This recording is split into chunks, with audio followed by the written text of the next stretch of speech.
What if nothing in your life is actually repeating, and it is simply your brain replaying the same version of reality over and over again? Consider for a moment the room you are sitting in right now. You feel as though you are seeing it exactly as it is. You see the colors, you hear the ambient hum of the world outside, and you feel the weight of your body against your seat. To you, this experience feels objective. It feels like the truth.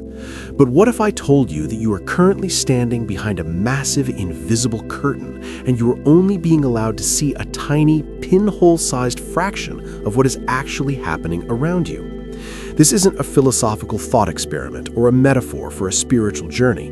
This is the cold, hard, biological reality of how your brain functions.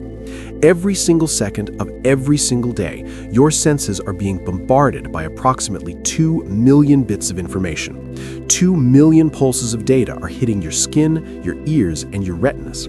If your conscious mind tried to process all of that at once, your nervous system would quite literally short-circuit.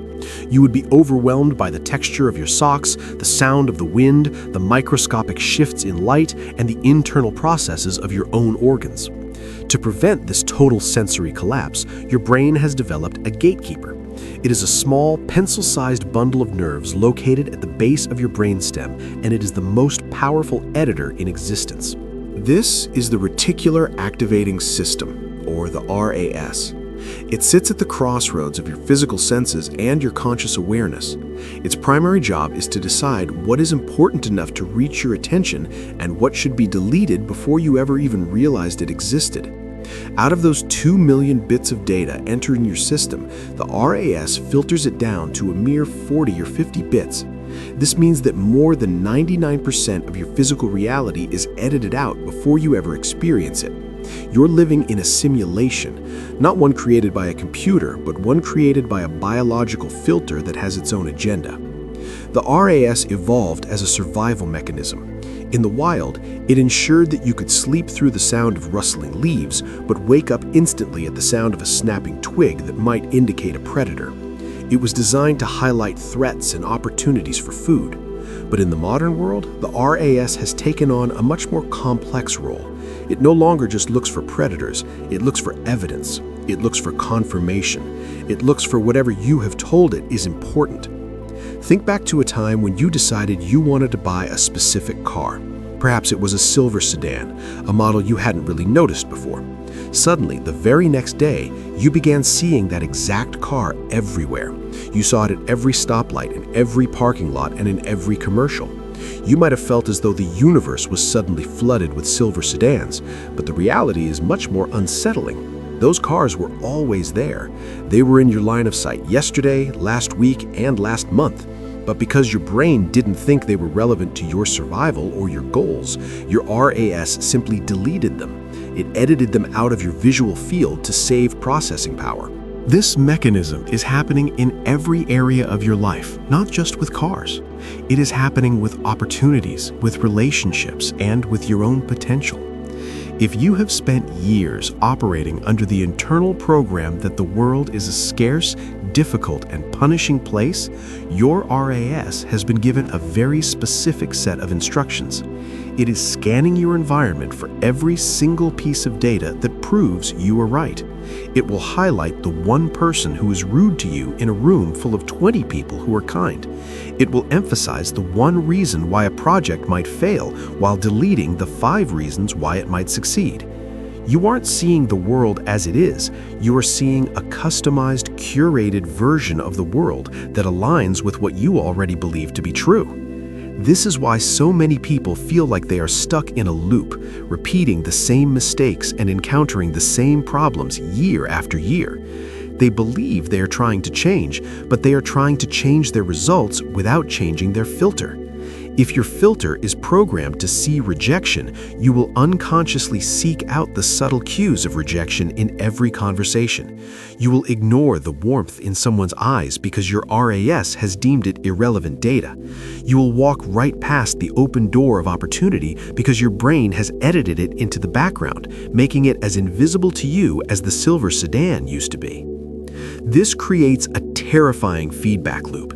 Your filtered reality provides evidence for your beliefs, and your beliefs then strengthen the filter. You think you're observing the truth of the world, but you are actually observing the shadow of your own internal programming. This is why two people can stand in the same room at the same party and have two entirely different lives. One person sees a room full of potential friends and exciting connections. The other sees a room full of judgment and social anxiety. Neither of them is lying. Both of them are experiencing a reality that is neurologically real to them, but both of them are being lied to by their own brain. The RAS doesn't care if you are happy. It doesn't care if you are successful. It only cares about efficiency. It wants to match the external world to your internal map so that it doesn't have to work as hard. It is looking for the path of least resistance, which is always the path you have traveled before. Understand that your brain is not a camera. It is a projector. It takes the raw data of existence and projects a story onto it based on the scripts you have written in your subconscious mind. If you feel like you are constantly hitting a wall, it is because your RAS is literally hiding the gaps in that wall from you. It is protecting the version of reality you have grown accustomed to, even if that reality is one of struggle. If this is explaining something you felt your whole life but never had language for, hit like so this reaches others who are still living inside the same invisible filter. The realization that your life is being filtered can be unsettling, but it is also the key to your liberation. Most people spend their lives trying to move the furniture around inside the room of their reality, never realizing that the walls themselves are being projected by their own biology. To change your life, you cannot simply work harder. You cannot simply use willpower to force a different outcome. Willpower is a conscious function, and consciousness only handles that tiny sliver of 40 bits. The real power lies in the filter that handles the other 2 million. Your identity is the primary programmer of your reticular activating system. Identity is not who you are, it is who you think you are. It is the set of labels and stories you have accepted about yourself. When you say, "I am a procrastinator," or "I am bad with money," or "I always get the short end of the stick," you are not just making an observation, you are issuing a command to your RAS. You are telling it to filter out any data that contradicts those statements. You are instructing your brain to delete the moments where you were productive, the opportunities where you could have saved, and the instances where you were treated with immense fairness. This is why traditional motivation often fails. You might watch a video or read a book and feel a temporary surge of inspiration. You decide you are going to be a new person, but your RAS is still running the old software. The moment you step back into your daily life, your filter begins its work. It looks at the world and says, "Where is the evidence that we are the same person we've always been?" And because the world is infinitely complex, it will always find that evidence. It will highlight the one small mistake you made and ignore the 5 things you did right until your inspiration withers and you return to your baseline. You cannot outrun your filter. You have to reprogram it. And the way you reprogram the RAS is not through force, but through a shift in what you deem normal. The brain is highly sensitive to the concept of safety. To your nervous system, what is familiar is safe, and what is unfamiliar is dangerous. If you have been living in a state of lack or stress for a long time, your brain has categorized that state as safe because you have survived it. When you try to move toward abundance or peace, your RAS senses a discrepancy. It feels like an error in the system. It will then generate feelings of anxiety or imposter syndrome to pull you back into the filtered reality it knows. You have likely experienced this as a form of self-sabotage. Just as things are starting to go well, you do something to blow it up. You pick a fight, you miss a deadline, or you fall back into an old habit. This isn't because you were broken. It's because your filter was doing its job. It was trying to return you to the reality it has been programmed to see. It was filtering out the possibility of a better life because that life felt like a threat to the stability of your current identity. To break this cycle, you have to start providing your RAS with new search terms. This is done through the quiet, consistent internal questions you ask yourself. Your brain is a problem-solving machine. If you ask it, "Why do I always fail?" it will scan those 2 million bits of data and find every reason why you fail. It will look at your childhood, your past mistakes, and your current environment to build a rock-solid case for your failure. But if you begin to shift that internal dialogue to, "How can I find an opportunity in this?" or "Where is the hidden path here?"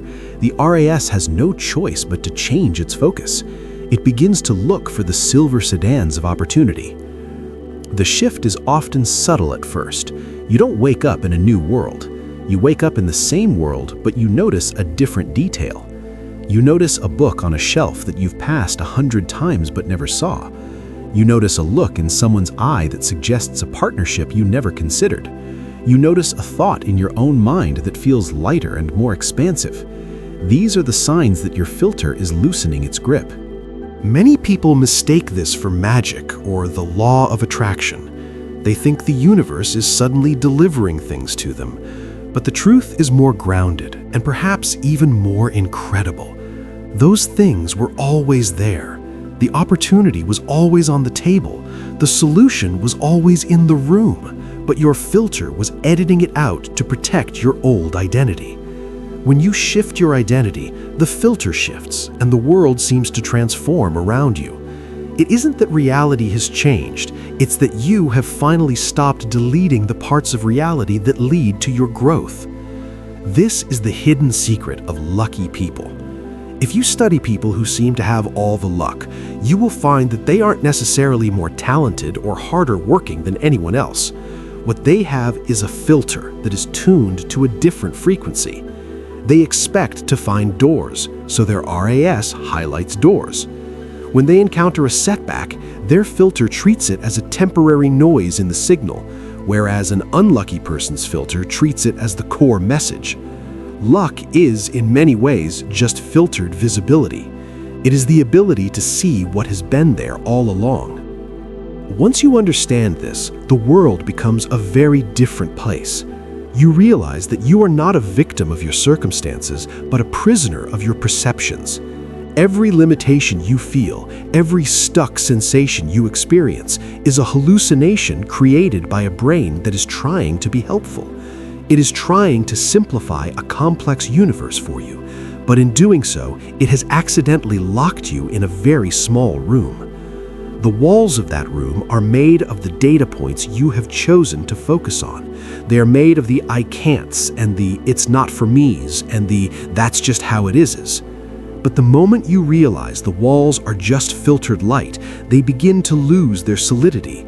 You start to see the gaps. You start to see that the reality you've been living in is just one version out of an infinite number of possible edits. This is where true awareness replaces force. You don't have to fight the world. You have to change the lens through which you see it. You have to become the editor of your own experience. This requires a level of radical responsibility that most people are not ready for. It means admitting that the reason your life hasn't changed isn't because of the economy or your boss or your past, but because your brain is still filtering for the same old story. But for those who are willing to accept this responsibility, the power is immense. You can begin to program your RAS with intention. You can use tools like affirmations not as magical spells, but as linguistic commands for your neurological filter. When you repeat a new belief, you are essentially telling your RAS, "This is the new search term. Find me evidence for this." At first, the brain will resist. It will tell you it's a lie. But if you persist, the RAS eventually has to comply. It is a servant, not a master. Slowly, your reality will begin to expand. You will find yourself in the right place at the right time more often. You will meet the right people. You will have the right ideas. It will feel like synchronicity, but it is actually just your brain finally allowing the full spectrum of reality to reach your conscious mind. You are finally seeing the silver sedans that have been driving past you for years. To help you navigate this process of reshaping your internal signals, I have created a resource called The Magic of Affirmations. It is a guide designed to help you understand the specific language your subconscious uses and how to feed it the right commands to begin shifting that neurological filter. It isn't about wishing for things to happen. It's about training your brain to stop hiding the things that are already there. What's one pattern or opportunity you've started noticing more often in your life recently? As you move forward, remember that you are not seeing the world, you are seeing a map of the world that you have drawn yourself. If you don't like the landscape, don't try to change the earth, change the map. Your brain is waiting for your instructions. It is ready to show you a different reality if only you would give it permission to stop editing out your potential. The filter is always running, but for the first time in your life, you are the one holding the controls. You are no longer just a character in the story. You are the one in the editing room, deciding which parts of this infinite, beautiful, and complex reality you are finally ready to see.